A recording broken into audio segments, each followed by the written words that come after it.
Can you zoom in on Eddie Van Halen? There you go. If you've listened to any guitar-based music made in the past 50 years, you might have at some point heard a technique that sounds something like this. And while that might sound extremely complicated and out of reach to even an intermediate level player, it's actually quite simple, and it's something that you could do in a matter of weeks. So today, I'm going to be teaching you how to use tapping, which is the technique I just demonstrated. I'm going to teach you how to tap on guitar. So first, I wanted to show you a video of someone who's widely credited wrongly as the inventor of tapping, and it's Eddie Van Halen. And what he did is he just applied the technique in ways no one had before and just advanced it. And this will show you what is possible with this technique.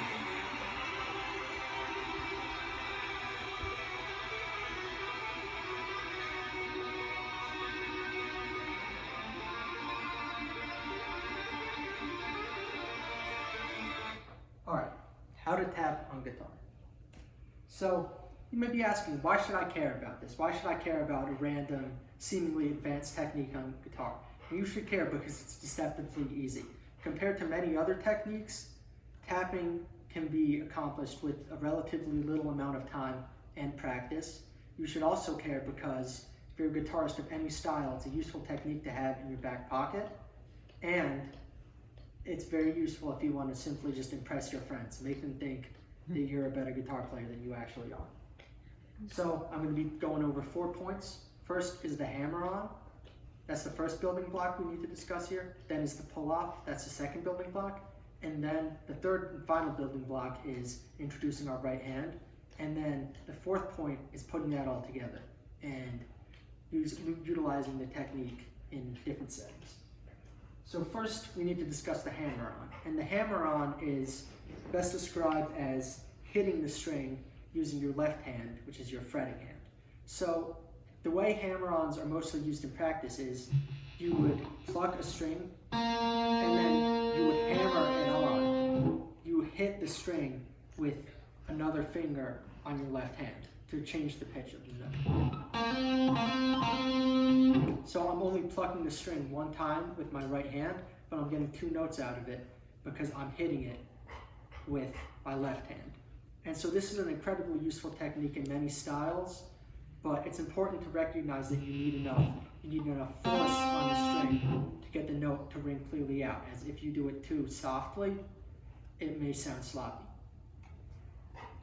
Now the next thing you need to have is the pull-off. So after you hammer on, I fret one note here, I hit with this other finger. What you also can do is you can pull that finger down and pluck the string with your left hand. So you can return back to the original fretted pitch. So with this, in combination with the hammer-on, you can rapidly alternate between 2 notes. So hammer-on, pull-off, hammer-on, pull-off, and you can do it. So that alone allows you so many possibilities, but when you introduce the right hand, it can get even more advanced than that. But if you simply just use these techniques, and you don't have to just use two fingers, you can do it like this. That's getting 3 notes out of 1 strike of the string using only your left hand.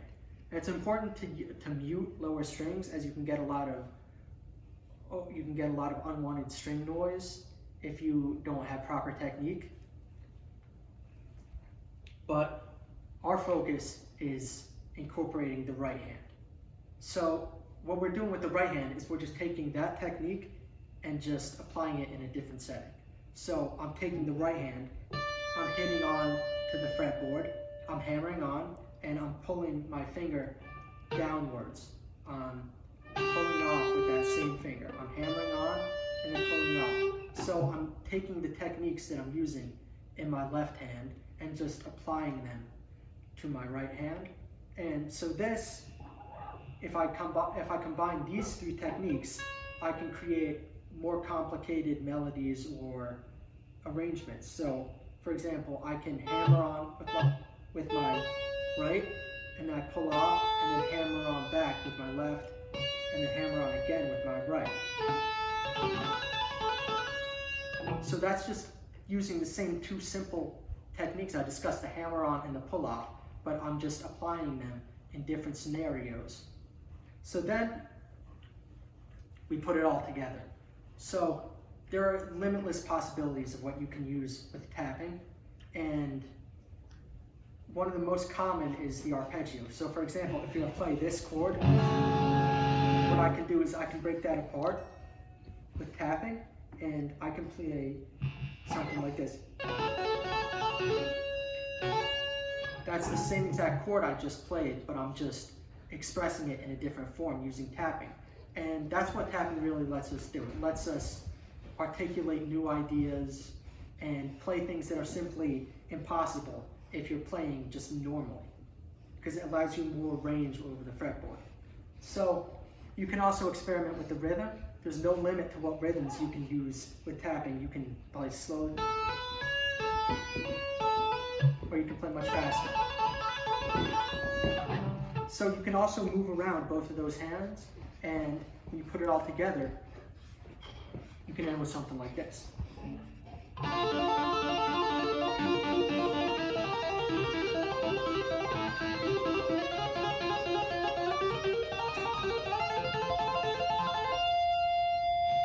So that short piece is called Eruption by Eddie Van Halen, who I just mentioned, and that shows the endless limits of what's possible with tapping. These very simple 3 techniques can be applied in any amount of ways to create entire songs, even like classical pieces, if you want to call them that.